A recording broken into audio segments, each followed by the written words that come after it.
There are plenty of excuses and embarrassment swirling among some of the world's wealthiest people and companies in the wake of the leaking of a massive trove of financial files. The Paradise Papers have exposed where the richest are hiding their money and swerving around the tax system.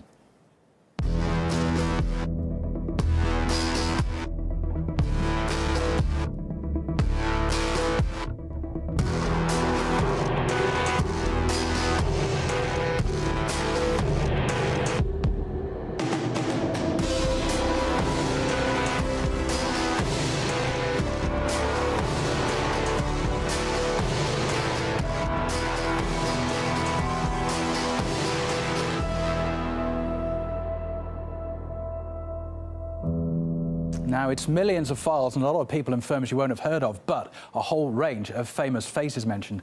Here's a lineup you don't normally see, from the Queen of Britain and the Commonwealth through to the Queen of Pop, Madonna. These are implicated in the Paradise Papers. Big corporations feature heavily too.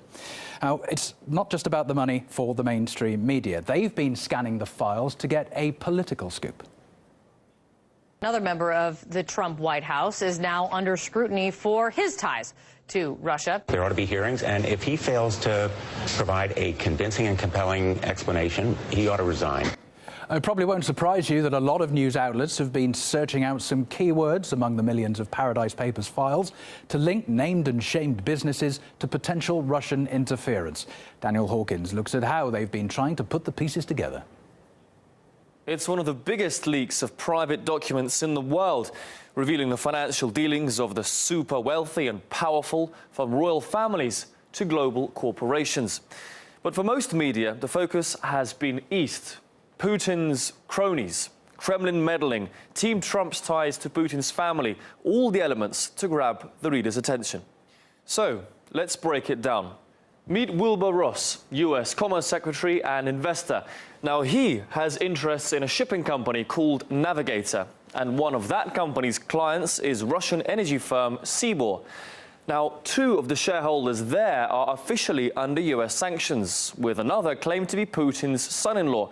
And those alleged ties to the Russian president and his family could create a conflict of interest for Ross. Now, the Commerce Secretary himself left Navigator's board back in 2014, having joined 2 years before that. He's adamant he's done nothing wrong. Well, I think the media has made a lot more out of it than it deserves.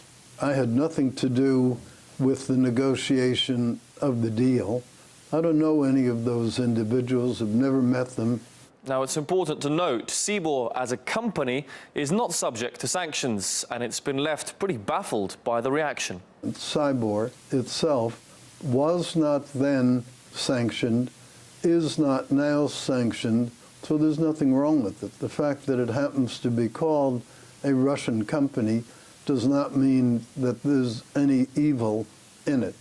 Sibor expresses its surprise at the politically charged interpretation in certain media publications of regular commercial activities over many years, which from the outset were reflected in the company's published accounts. Now, if all this sounds complicated and confusing, it's meant to be. Offshore dealings through third parties often aim to avoid regulation and taxes, but that's not the main thing.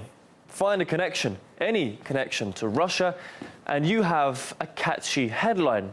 Now, if you're still with me, the evidence of Russian influence goes even further.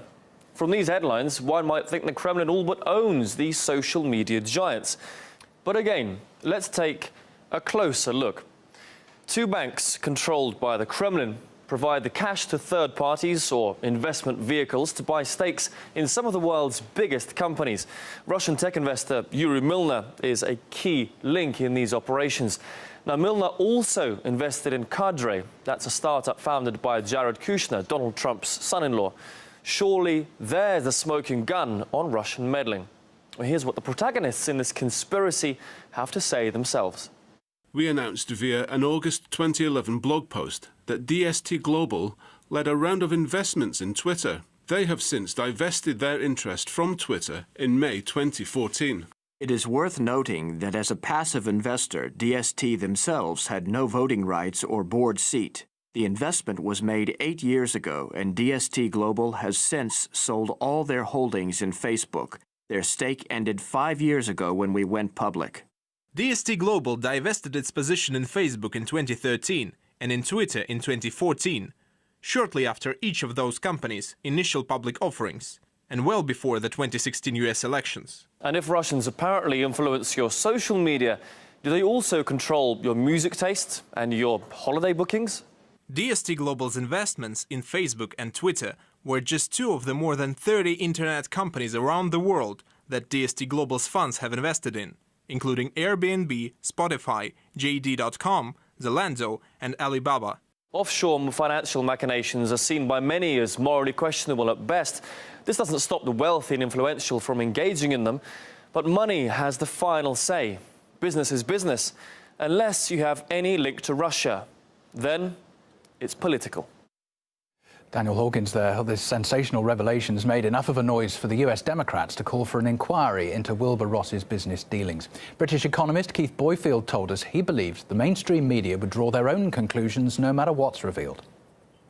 Certain newspapers and media outlets are trying to blow this story out of proportion for their own ends. They get very anxious about these what they discern to be connections with Russia, and they are keen, I suspect, to jump to certain conclusions. They've kind of made their own conclusion before any of these revelations, so-called revelations, came out about the Paradise Papers.